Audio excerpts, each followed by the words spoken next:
Good evening everyone. మొదటగా ఈరోజు YSR Congress party కోసము, నా కోసము పనిచేసిన ప్రతి ఒక్క కార్యకర్త, ప్రతి ఒక్క నాయకుడు, ప్రజలు అందరికీ కూడా పేరు పేరు ధన్యవాదాలు తెలియజేసుకుంటున్నాను. It's a big question. And గెలిచినటువంటి సత్యకుమార్ కూడా ధన్యవాదాలు తెలియజేసుకుంటున్నాను. కంగ్రాచులేషన్స్. ఇట్స్ బిగ్ క్వశ్చన్ నాకు, అసలు ఎక్కడ ఏమి చేశాము అని. అంటే ఓవరాల్గా కూడా రాష్ట్ర ప్రభుత్వం కావచ్చు, నేను కావచ్చు, ఎప్పుడు కూడా పేదవాళ్ళకు అండగా ఉండాలా, పేదవాళ్ళకు తోడుగా ఉండాలని జగన్మోహన్ రెడ్డి గారు ఆలోచించారు. నేను అదే విధంగా ఆలోచించినాం.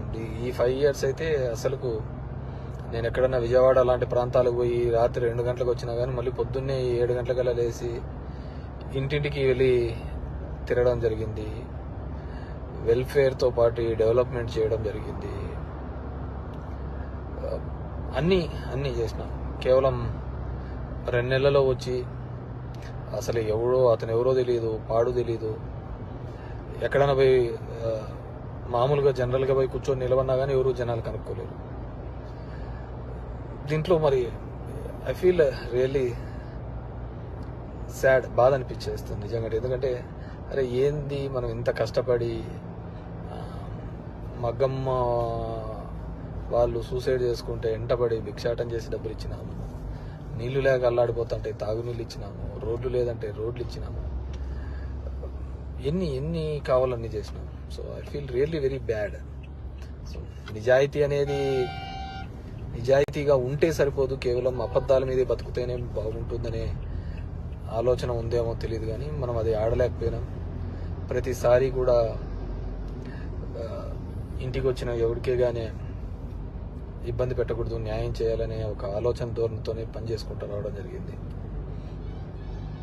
కానీ దురదృష్టం, అదే జగన్మోహన్ రెడ్డి కూడా అంతే. మొట్టమొదటిసారి ఒక నాయకుడు పేదవాళ్ళకు మేలు జరగాలి అని ఆలోచించాడు. మేబీ సంక్షేమం ఎక్కువగా చేసి ఉండొచ్చు, ఎప్పుడు లేనంత అంత మాత్రం అభివృద్ధి జరగలేదు అనేది మాత్రం అబద్ధమే కదా.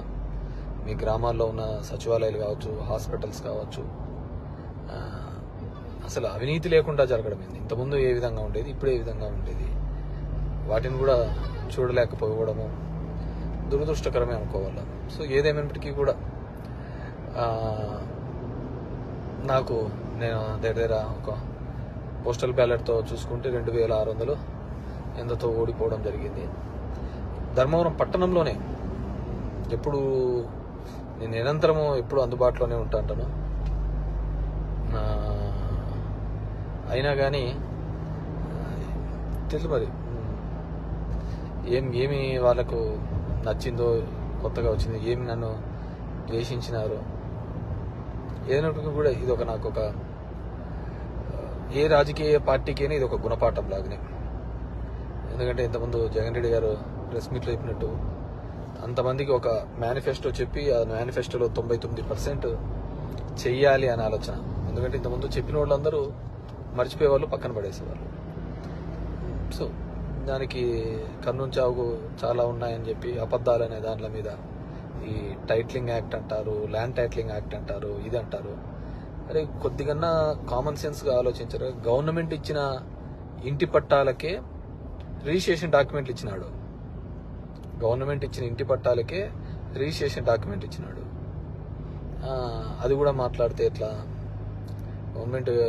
గవర్నమెంట్ ల్యాండ్లకే రిజిస్ట్రేషన్ చేయించి ఒరిజినల్ పత్రాలు ఇచ్చినాడు. మీ భూములు జగన్ రెడ్డి తీసుకుంటాడంటే ఎలా నమ్మగలిగిన? అది ఒక కారణం అయ్యింటే అది ఎలా నమ్మగలిగినారో ఏమో కానీ అర్థం కావట్లే. సో చూద్దాం. ఇప్పుడు చంద్రబాబు నాయుడు తన అనుభవంతో సంపద సృష్టించాడు. ఏ రోజు సంపద సృష్టించినాడో కూడా తెలియదు. ఆయన ఇంతవరకు ఎప్పుడు సంపద సృష్టించినది, ఎప్పుడు అప్పులు పెట్టిపోయినాడే తప్ప 14 సంవత్సరాలుగా ముఖ్యమంత్రిగా ఉన్నప్పుడు సంపద ఎప్పుడు సృష్టించలేదన్నమాట. సో సంపద సృష్టిస్తాడన్నాడు. ఎప్పుడూ లేని విధంగా సచివాలయంలో 1,50,000 జాబ్స్ ఇప్పించడం జరిగింది. ఇవన్నీ కూడా ఇక్కడ క్యాలిక్యులేషన్లోకి రాలేదు. జనం దగ్గరికి సేవలు రావాలి. కరోనా లాంటి క్లిష్టమైన పరిస్థితిలో ఆ కుటుంబానికి తోడుగా ఉన్నాడు. మేబీ మనుషులు అంటే అలాగే ఉంటారేమో మరి తెలియదు. కానీ ఏదైనప్పటికీ కూడా నా పార్టీ కోసము నిరంతరము కష్టపడిన వైఎస్ఆర్ కాంగ్రెస్ పార్టీ కార్యకర్తలకు, నాయకులకు, నాకు ఓటు వేసి నా ప్రజలకు అందరికీ కూడా పేరు పేరున ధన్యవాదాలు. మా నాయకులకి, కార్యకర్తలకు కూడా ఒకటే చెప్పదలుచుకున్నాను.